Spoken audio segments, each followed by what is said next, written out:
ఉచిత IUI and IVF consultation కోసం సంప్రదించండి 29. నమస్తే రమ్మగారు. నమస్తే జయ. రమ్మగారు, ఒక హృదయ విదారక ఘటన రమ్మగారు. మూల్చంద్ శర్మని బెంగళూరుకు చెందిన ఆయన చనిపోయారట పక్షవాతంతో. కొన్ని రోజులు హాస్పిటల్లో ఉండి మళ్ళీ పక్కనే ఉన్న లాడ్జ్లోకి జాయిన్ చేశారు.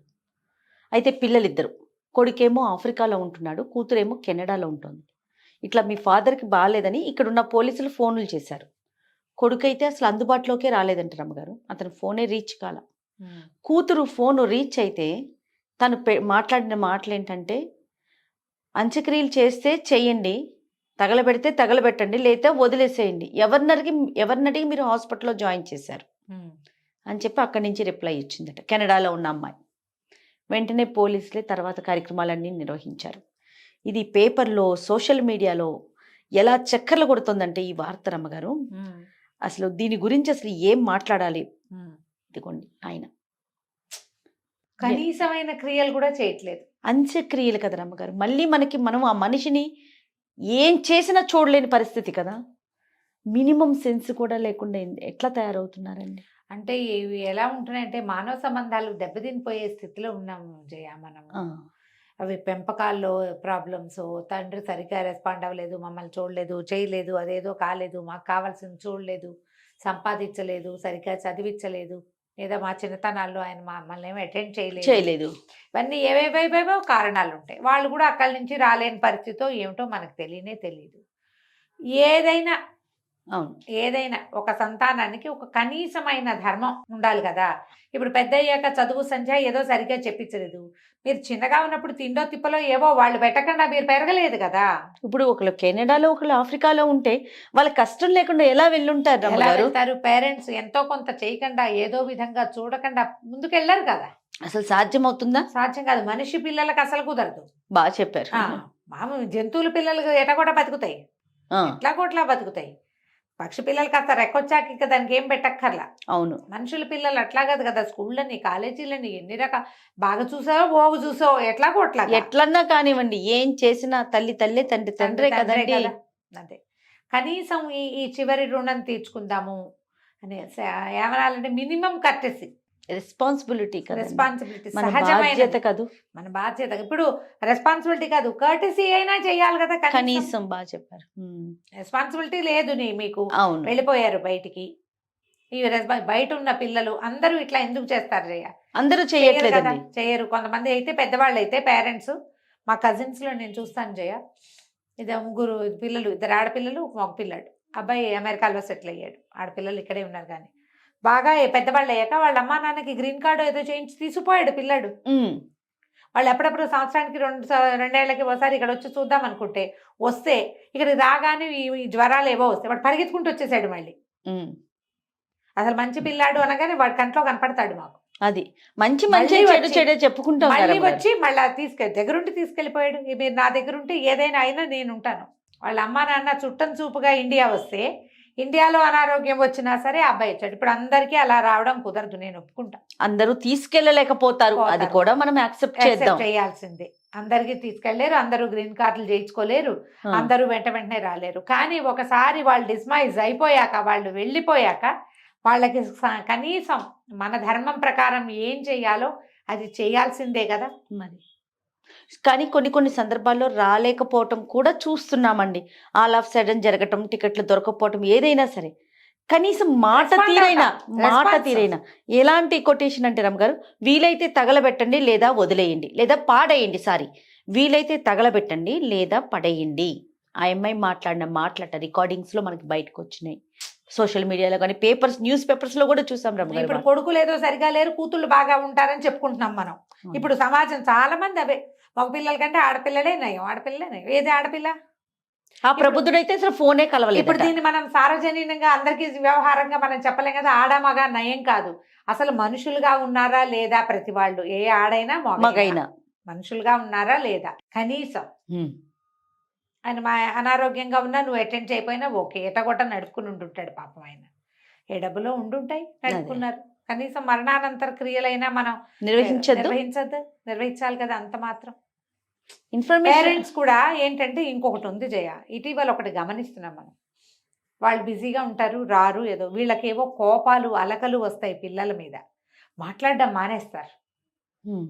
దానివల్ల మీరు నష్టపోతారు, వాళ్ళు నష్టపోతారు. మరి దూరాన ఉన్న పిల్లలతోటి తరచుగా మాట్లాడండి, తరచుగా మాట్లాడాలి. వాళ్ళవి నెంబర్లు 3-4 ఫోన్ నెంబర్లు ఉంచుకోవాలి. ఉమ్. ఎప్పటికప్పుడు మాట్లాడుకుంటూ ఉండాలి. మానవ సంబంధాలు మనం ఉద్ధరించుకుంటేనే సరిగ్గా ఉంటాయి. ఎప్పటికప్పుడు ఏదో ఒక బ్లాక్ హోల్స్ ఏర్పడతాయి, ఉమ్. వాటిని సరి చేసుకోవాలి. అగాధాలు ఏర్పడతాయి. వాటిని సరి చేసుకోవాలి. కనీసం పిల్లలతో ఎలా ఉన్నావు ఏంటి. ఫారిన్ కంట్రీస్లో ఇట్లా 30 ఏళ్ల తర్వాత మా నాన్నని చూశాను, 40 ఏళ్ల తర్వాత మా అమ్మని చూశాను, నీకు ఫేస్బుక్లో కొటేషన్లు కనపడుతూ ఉంటాయి. ఆఫ్టర్ 40 years మెట్ అవర్ మామ్ అనుకుంటూ. ఉమ్. అదేనా గొప్పనా? అది గొప్ప. మనం కూడా అలాగే అయిపోతే ఎలాగమ్మా? అమ్మా నాన్నని చివరి దశలో చూడాల్సిన బాధ్యత లేదు మనకి, రెస్పాన్సిబిలిటీ ఉండాలి కదా. ఖచ్చితంగా. ఇప్పుడు నువ్వు ఇక్కడ ఉండవు, నువ్వు ఇంకో చోట ఎట్లా ఉంటావో నాకు చెప్పు. నీళ్లు ప్రవాహం ఎట్లా ఉంటుంది? ఓవైపు గాలి కూడా, ఓవైపు తలిపేసేస్తే అది వెళ్ళదు ఇంకా. అవును. ఎప్పుడు నువ్వు ఇక్కడ ఉండవు, ఆ. నువ్వు సరిగా ఆఫీస్ పని చేస్తావని ఏం నమ్మకం? అసలు ఏదైనా కూడా నువ్వు అసలు మనిషిగా ఉన్నావన్న నమ్మకం ఏది? ఇంకా మానవత్వం కూడా లేదు కదా మీకు. అంతే. ఎందుకో ఇలాంటి పరిస్థితుల్లోకి వెళ్తున్నాను జయ. ఇలాంటి వార్తలు ఏమైనా వింటే వాళ్ళు చేయలేదా, మేము చేస్తే తప్ప, అలాంటివి కూడా పుడతాయి. ఇంకా వాళ్ళంతా వదిలేశారు, మేము మాత్రం ఎందుకు వదిలేయకూడదు ఉమ్. ఉమ్. ఉమ్. కదా. ఆ బలగం సినిమా చూసినప్పుడు నాకు చాలా అనిపించింది జయ, భలే బాగా తీశారు. ఆ. ఇదే కదా మన పరిస్థితి. అంతేగా. కనీసం ఈ అంత చివర చేసే 4 క్రియలకి ఒక 15 రోజులకి, ఒక 10 రోజులకు కూడా సెలవులు పెట్టలేదు. ఏం ఉద్యోగాలు? మళ్ళీ రావా అవి? అమ్మా నాన్న వస్తారా? వస్తారు. అవునండి. వాళ్ళకి నువ్వు చేయాల్సిన రిచువల్ వస్తుందా? ఎప్పటికైనా మనం చెయ్యాలి కదా ఒకటి, తప్పకుండా చివరికి చేయవలసిన కార్యక్రమం అయినా. ఇంకా మన వాళ్ళు కూడా అలాగే పోతున్నారు. కాదు రమ్మగారు, రుణం తీర్చుకోవటం అని ఒక మాట మాట్లాడుకుంటూ ఉంటాం మనం. దీనికి కూడా రాకపోతే ఇంకా ఏంటి అసలు? మన జీవితానికి, మన జన్మకు ఒక అర్థం ఉండాలి కదా. ఉండాలి కదా. ఎందుకనో ఇలా అంటే ఇలాంటి విన్నప్పుడు చాలా రోజుల పాటు ఇది ఒక కడుపులో మనసులో ఒక ఉండిపోతుంది. అలా పళ్ళ చక్రం పెట్టి తిప్పినట్టు ఉంటుంది కడుపులో. అవునండి. అవును. ఏంటి ఎక్కడికి వెళ్ళిపోతున్నాం మనం? సమాజం వీళ్ళని చూసి ఏమైనా నేర్చుకుంటుందా? ఆ పెద్దవాళ్ళని చూసి కొంచెం నేర్చుకోవాలేమో. పిల్లల్ని ఎంత బయటికి పంపించేసేయద్దు ఆ, అనిపిస్తోంది ఒకటి. కానీ మరి ఎట్లా? మన ప్రపంచం అంతా బయటకు పరిగెత్తేసేస్తోంది కదా ఇప్పుడు. అంతే. ఒకటి ఎదుగుదలకి అడ్డం కాకూడదని తల్లిదండ్రులు ఆలోచిస్తారు కదా రమ్మగారు. అవును. అవునా రెండోది, కదా? వాళ్ళతో టచ్ లో ఉండాలి. పిల్లలు ఇవాళ రేపు ఎట్లా అయిందంటే సతాయింపుని భరించలేని స్థితిలో ఉంటున్నారు జయ. ప్రశ్నలు ఎదుర్కోరు, జడ్జిమెంటల్ గా ఉండకూడదు. వాళ్ళు ఏం చేస్తూ ఉంటే అది వాళ్ళని చేసుకొని ఇవ్వాలి. ఈ పేరెంట్స్ మేము ఇంత పెంచాం కదా, వీళ్ళు మాతోటి ఇట్లా బిహేవ్ చేస్తున్నారు, నా మాట వింటలేదని ఒక రకమైన అలక కినుకొస్తుంది. దాంతో వాళ్ళని వదిలి మాట్లాడకుండా ఉండిపోతారు. ఇలాంటి పరిస్థితి వస్తుంది. అవును. మీరు ఈ దుస్థితిలోకి వెళ్ళొద్దు, మీ పిల్లల్ని అలాంటి పరిస్థితుల్లోకి పోనివ్వద్దు. పిల్లలతో సార్ట్అవుట్ చేసుకోండి. సీరియస్ ఇష్యూస్ ఉంటే సార్ట్అవుట్ చేసుకోండి. ఆస్తిపాస్తుల వ్యవహారాల, డబ్బు సంబంధమైనవా, లేకపోతే ఏమైనా మానసికమైన బాధలు, ఇబ్బందులు పిల్లలు సఫర్ అయిందో, మీరు సఫర్ అయిందో, వాళ్ళ వల్ల మీరు, మీ వల్ల వాళ్ళు, అదైతే తప్పదు కదా. అంతేగా. అవి తప్పవు కదా. కొంచెం జీవితాన్ని పిల్లలు బయటికి వెళ్ళిపోయాకైనా కాస్త సార్టెడ్గా వాళ్ళ దగ్గరికి వెళ్తూ వస్తూ ఉండటం, వాళ్ళని అప్పుడప్పుడు ఎంటర్టైన్ చేసి రప్పించుకోవటం, ఫోన్లలో టచ్లో ఉండటం, ఏదైనా ఓ పుట్టినరోజు అని అదని ఇదని పలకరిస్తూ ఉండటం. బర్త్డే విషెస్ చెప్పని వాళ్ళు కూడా ఉన్నారు మహానుభావులు. నాన్నలు అమ్మలు కూడా ఉంటున్నారు జయ. వీళ్ళ లోకం వీళ్ళది, ఎవరి ప్రపంచం వాళ్ళది అయిపోయింది, వాళ్ళ ప్రపంచం వాళ్ళది. ఇలా ఉండటం వల్ల ఏంటంటే మనం మానవత్వం లేని ప్రపంచంలోకి వెళ్ళిపోబోతున్నాము. మనుషులుగా కూడా మనం రెస్పాండ్ కాని దుస్థితిలోకి ప్రపంచం వెళ్ళడానికి మనము ఒక కారణం కాకండి, మనం కూడా కారణం కాకూడదు. ఇలా ఆలోచిస్తే గానీ మనం దీన్ని సార్ట్అవుట్ చేసుకోలేం జయ. కరెక్ట్ రమ్మగారు. ఇలాంటి పరిస్థితి రేపు మనకు వస్తుందని మీరు ఆలోచించండి. మీరు ఎప్పుడు చెప్తుంటారు తాత చెప్ప తరతరాలు. అంతే, ఎప్పుడు కూడా అది దాన్ని మనం పోగొట్టుకోలేం కదా. అవునండి, పోగొట్టుకోలేము. నిన్నగా మొన్న అనుకుంటా ఒక కథ చదివాను నేను. నాన్నగారు చెప్పారని చెప్తుంటుంది ఒక క్యారెక్టర్. ఏరా ఎందుకురా ఈ స్కూల్ బాగుంది కదా, హాస్టల్ ఎందుకు చేరంటే నాన్నగారు చెప్పారు మంచిదని చేరాడు. బైపీసీ ఎందుకు తీసుకున్నారంటే నాన్నగారు చెప్పారు. ఇంకేదో ఎందుకు తీసుకున్నారంటే నాన్నగారు చెప్పారు.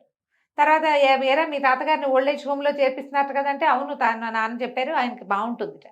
కొన్నాళ్ళు పైగా ఏరా మీ నాన్నగారు చేస్తుంటే అవును తాతని చేర్పించేటప్పుడు మా నాన్నే చెప్పారు, అందుకని నాన్న కూడా వెళ్ళాడు ఓల్డేజ్. కరెక్టే కదా. ఎంత బాగా రాశారో కథ అనుకున్నాను. చాలా మంచి కథ. బుద్ధవరపు కామేశ్వరరావు గారు భలే చక్కగా రాస్తారు. చిన్న స్టోరీ అది, కానీ చూడు 10 వాక్యాల్లో నువ్వేం చేసావో అది నువ్వు అనుభవించి తీరుతావు అనేది కనపడుతుంటుంది కదా క్లియర్గా. అవును అవును. అలాగే పోతున్నామమ్మా, అలాగే వెళ్ళిపోతున్నాం. పెద్దవాళ్ళు పిల్లలతోటి సార్ట్ అవుట్ చేసుకోండి, దూరంగా ఉన్న పిల్లలతోటి టచ్లో ఉండండి. మీ పిల్లలు కూడా బయట ఎక్కడైనా ఉండిపోయిన వాళ్ళందరూ కూడా సీనియర్ సిటిజన్స్ అయి ఉంటారు జయ, మనకంటే పెద్దవాళ్ళే గ్యారంటీగా అవునండి. బయట సెటిల్ అయిన వాళ్ళు. మీ పేరెంట్స్ని మీరు సరిగ్గా చేయలేకపోతే ఆ సరిగ్గా తనంలో కొంత భాగం కూడా మీకు దక్కదని మీరు తెలుసుకోండి. ఎస్. నువ్వేం చేయనప్పుడు నీకు అది రాదు. ఆ దుస్థితిలోకి వెళ్ళొద్దు. మనం మనుషులుగా మిగలాలంటే కొంచెం ఆలోచించి ప్రవర్తించాలి. ముందు చూసుకోవాలి కదా. 100% మనం ఏ రోజు ముందు చూడం, ఈ రోజే చూసుకుంటాం. ముందుకి ఆలోచించుకోవాలి ఇలాంటి విషయాల్లో అది. ఖచ్చితంగా ఆలోచించాలి. అవును. రైట్ రామ్ గారు, నమస్తే. నమస్తే జయ.